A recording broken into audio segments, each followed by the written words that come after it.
Hello and welcome to 99.94 South Africa, your one-stop shop for all things South African cricket, or at least all things that my co-host tonight, Lungani Zama, think are interesting and relevant. And if we've missed anything, you can always contact us and we'll talk about it in our next pod.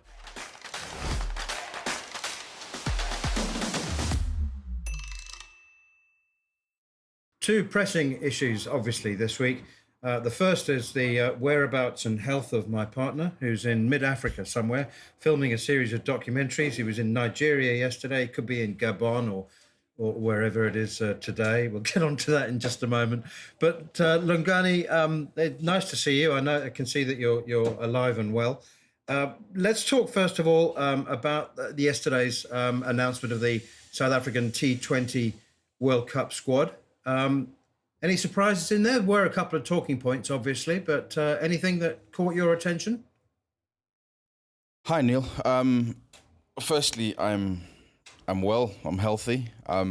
Western Africa, not Central Africa. It's been an adventure, and unfortunately, I can only be as vague as that for now. But I think in terms of your question, the most pleasant one, of course, is the fact that Themba Bavuma is back and healthy.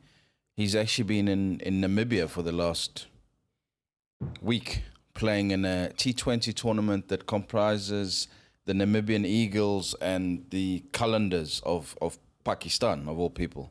So I've been in touch. He's missed the golf course, but more than that, he's obviously missed playing for South Africa.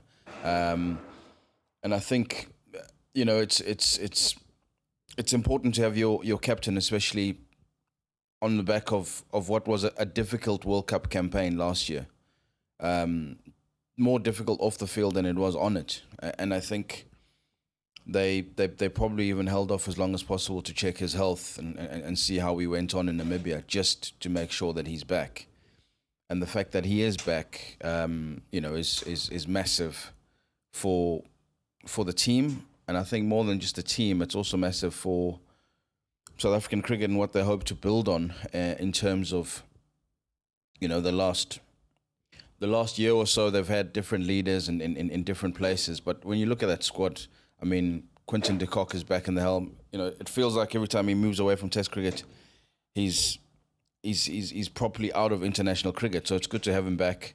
And then, I'm really happy to see that a guy like Tristan Stubbs has been given the opportunity to build on what we've seen domestically. It's always a risk taking perceived untested at this level, but that's the only way that you learn. So I don't think too many surprises. A couple of talking points. Some people thought maybe they might go a different direction.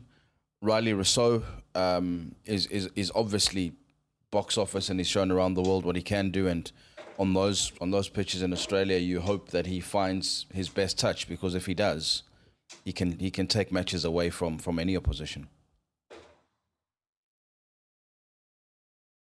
What about Wayne Parnell as the, I don't know whether he's frontline all-rounder. There's Dwayne Pretorius in there as well, but Parnell's selection ahead of Andile Petlakwayo and Marco Jansen, who are both travelling reserves?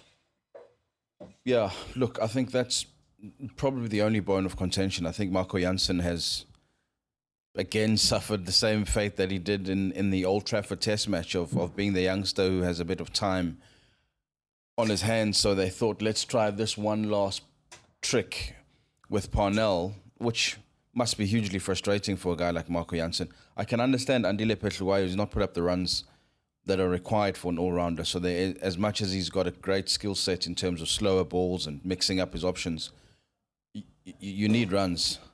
You need to be able to say that your number 8 or 9 can come in and hit a couple of sixes to win you games. And over the last 2 years, Kagiso Rabada has looked far more likelier than Andile Petlakwayo, and he'll know that, and he'll have to go back. But Marco Jansen has to feel desperately unlucky.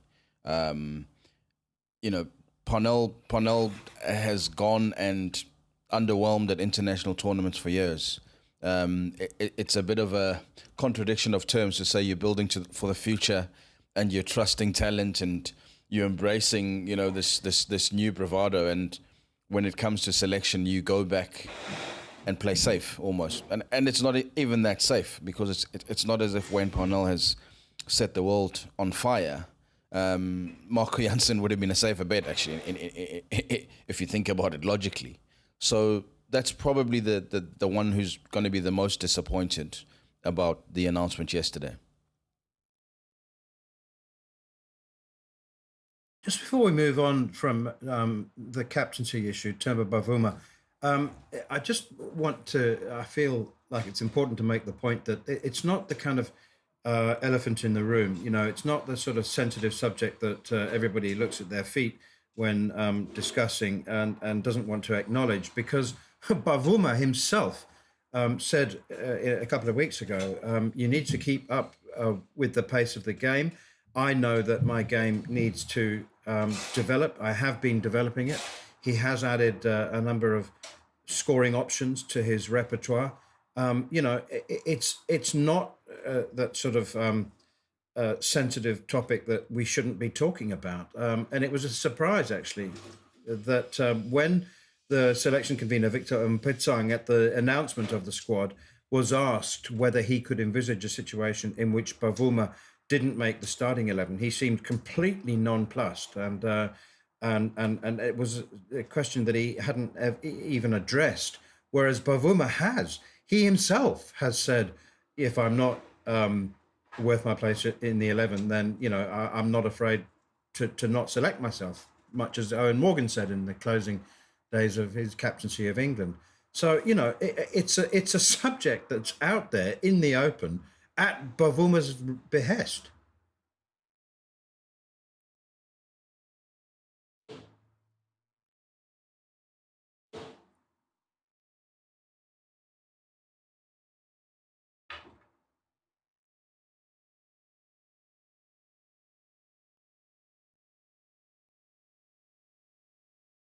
Yeah, look, Manus, can you still hear me? I think the one thing about Temba Bavuma, which a lot of people admire, is the refreshing honesty. You know, he's a cricketer first. He's never ever wanted to have any designs on being a politician, or certainly a politician's pacifier. If it doesn't warrant a place in the team, he doesn't want to be part of that team. And the fact that he can, you know, sort of look at it in the face and say, if I don't fit into this team, if I'm not making enough runs at the right pace, it doesn't matter if I've been selected as captain. I'm uncomfortable playing in that team, and I'll understand if I don't get picked. Now the bigwigs and the leaders of South African cricket and the convener of selectors can sort of skirt around the issue, but you know, Temba, he's the player he is, and he's the leader that he is because the difficult conversations, including conversations about himself, he's willing to have, and that's an important thing. Yeah, I think the thing about Temba is, you know, he's honest about himself and he's honest about his game, and if he feels like he's not the right fit, he himself would say, it doesn't fit that I play, and it doesn't matter what anyone else says. I'm not comfortable walking out onto a field and playing for the heck of it, or because I'm captain. If it fits the team better that I'm carrying water for this game because we need our three biggest hitters up front, then so be it. And so, you know, it is a question. And on those pitches in Australia against some of those attacks, it's going to be interesting to see how he adapts his game, whether he plays what maybe we could call unnatural shots for him. But I think more and more T20 teams are building around a steady Eddie, so to speak, who carries the innings for 12, 15 overs and clicks on at about 120, 130 while others go crazy around him. And if he can hone that role and own it and keep up in terms of what is needed for the team, then he's got a role to play. I think he's definitely a dynamic leader.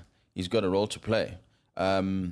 So I don't foresee that being an issue in terms of Temba owning his form and saying I don't fit for this. Selectors might actually have a harder time than Temba himself. Oh, look, I agree. I mean, we saw the problems with India because they had KL Rahul and Virat Kohli. scoring at just over a run a ball, and that's not going to work. That is the kind of anchor that drags a ship down to the bottom of the ocean rather than keeps it steady. And so I completely agree with you. Now, given that he's opening with Quinton de Kock and the options for 3, 4, 5, 6, there's some very, very quick scoring players. I don't know what's going to happen with Reza Hendricks. Neither did Victor Mputsang when he was asked the question. I mean, it's going to be really tough on Reza after the 5 T20 internationals that South Africa played in England, 2 against Ireland, 3 against England. He was magnificent, of course. 450s in 5 innings. But again, that's the kind of selection problem which is good to have. You'd rather have that.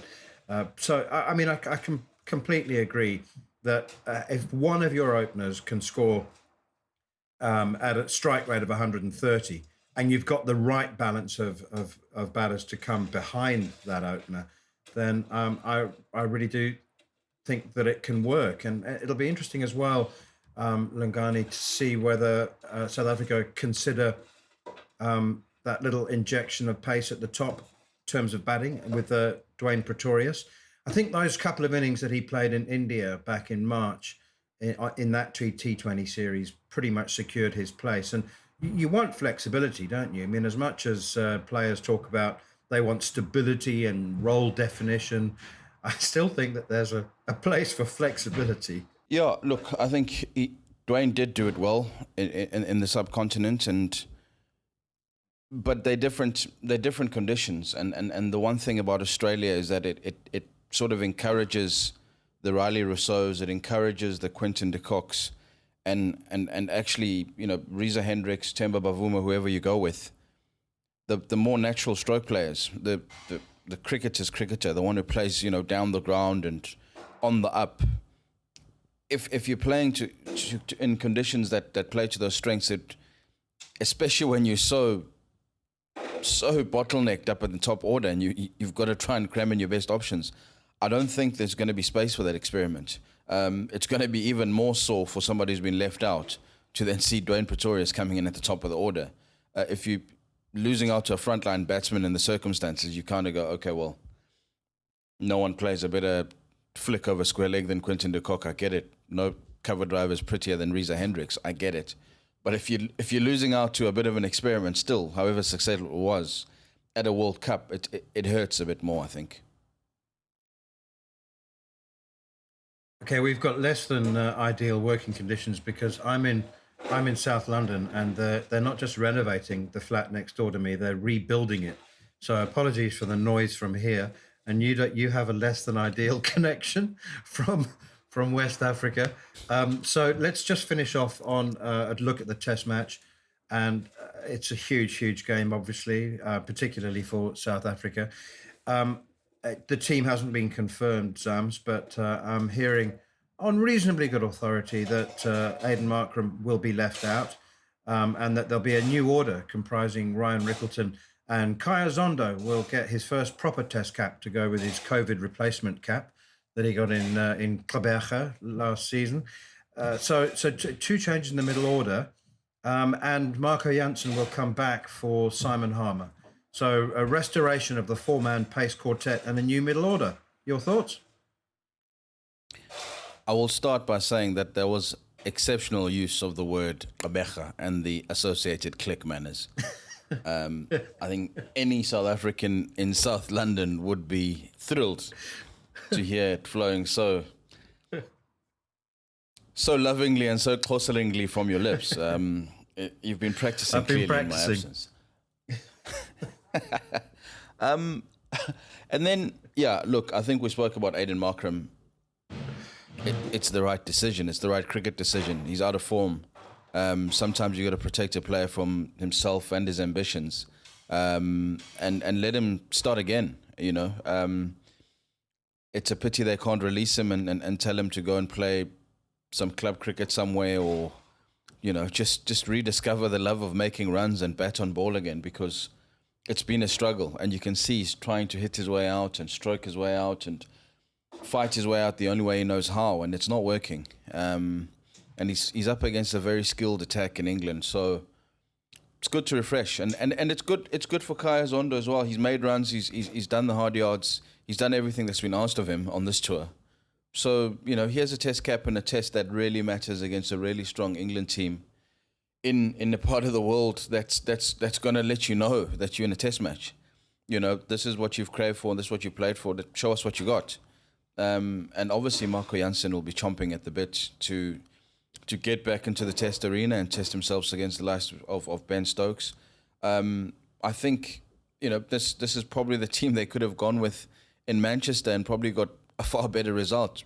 It's easier said in hindsight, but, this team was building up a head of steam after the first test, and they derailed it and changed the script completely, and it's come back to hurt them. And you'd like to think they can sink back and play to the way that they played at Lord's, which is the way they know they can. As far as England are concerned, I'll tell you what, I got a good first-hand look at Harry Brook at Canterbury. I mean, he made 140 against South Africa in the only warm-up game. So he's oven-ready replacement for Johnny Bairstow. And I think that the world should know, those members of the world who don't know, that you are not only a very keen golfer yourself, but an exceptionally talented one. So that I don't know what you would have made of Johnny Bairstow breaking his leg walking onto a tee box. I knew it was a contact sport, and I've said it for years, but I never thought a broken leg would be one of the injuries on a golf course. I've suffered a few misfortunes and accidents with golf carts and occasional drinks carts, but to break a leg and miss a World Cup and miss a deciding test it takes some doing. I mean, yeah, it takes some doing, but it's unfortunate. Obviously, I mean, on the serious side of it, he's in the form of his life, and he would have been expected to probably lead England to a pretty strong position in this deciding test match and play a real leading role in the World Cup coming up in Australia. So to lose him for both of those is a serious blow, not just for England, but for him as well, because, it's taken him years to get to this point where he's established. He's not a question mark player, and we've spoken enough about South African players who play sort of looking behind to see who's coming. Bairstow had finally established himself. He started the summer of his life. He probably thought, he couldn't wait to get out to the crease again, and golf to be the reason that you end up missing prime time is crazy and very unfortunate for him. And but like you say, there's a ready-made replacement who's hungry, has made runs. So there's no shortage of ambition on both sides from people who are coming in to replace people who have been established. And that's good for the game. It's great to see new names and new stars come out and express themselves. And the Oval has, over the years, been the scene for many a breakthrough innings or spell by a player, because it encourages fast cricket. Even in Test cricket, it encourages the game to hurtle along at a pace, and Oval feels a bit more open-shirted, and you can let your hair down and really let the runs flow. So hopefully we see 4 or 5 days of quality Test cricket from two teams who want to win a series that's been as short as it has been. It's not been short of drama. Okay, well, it all comes down to whether South Africa can score enough runs, as far as I'm concerned. If you can't score a lot, make sure you can score enough. That's what they've managed to do for the most part over the last 18 months. I think that both bowling attacks are good enough to take 20 wickets. So I think, and Test matches pretty much are usually decided by bowlers rather than batters. But I think in this particular instance, it will be a case of who can muster up enough runs, because they're pretty strong bowling attacks. Yeah, and I was going to stop you before you put yet more English egg on your face and make a prediction and say, let's leave this one to the cricket, because every time you've condemned South Africa to being absolute favourites and they're going to be 2-0 up, suddenly you lose by an innings and plenty. So I'm glad you've left this one and said, we'll see what happens, and if you don't score plenty, score enough. And I think that is the challenge. Score enough runs, and then give your bowlers something to bowl at and something, to look forward to for us as neutrals, because it's gonna be interesting, and the pitch does encourage spin, pace, stroke play. Really looking forward to getting back home early in the morning tomorrow and tuning in to the part of the world that you're going to be watching live. One of my favorite cricket grounds, and a lot of friendly faces around the Kennington area. I hope it's as festive as the weather has been this summer, and we have a test match to remember. Well, there is some rain forecast, unfortunately, but I completely concur with you about the Oval. It was interesting. It was actually very amusing. Ollie Pope, of course, who spent his whole life, ever since he was a lighty in short pants, I think, I think he played for Surrey under nines and has been there all his life. And he bounced into the press conference yesterday and was just absolutely ebullient, effervescent. And he said, and a series decider at the home of cricket, you couldn't ask for any more.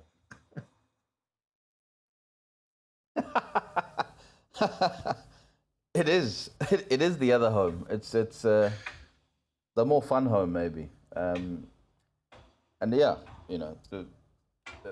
South African memories there, Hashim Amla, Kevin Peterson, from a sort of South African perspective.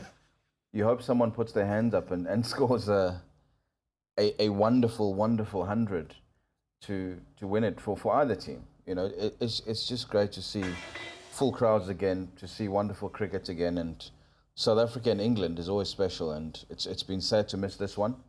But I look forward to watching it all unfold properly from the comfort of, I think it'll be Cape Town actually, Manners. I'll be in your home city. You'll be in one of my favorite cities. So we'll link up. I'll be somewhere under the mountain, sort of watching rugby with one eye and cricket with the other, and drinking a sensible beverage. Travel safe, mate. I'll most definitely be thinking of you. I know how much you love the Oval, and I know how many friends you've got in this part of the world. I know that because of all the times you went missing during on previous tours to England when you were in southwest London. So I will definitely be thinking of you.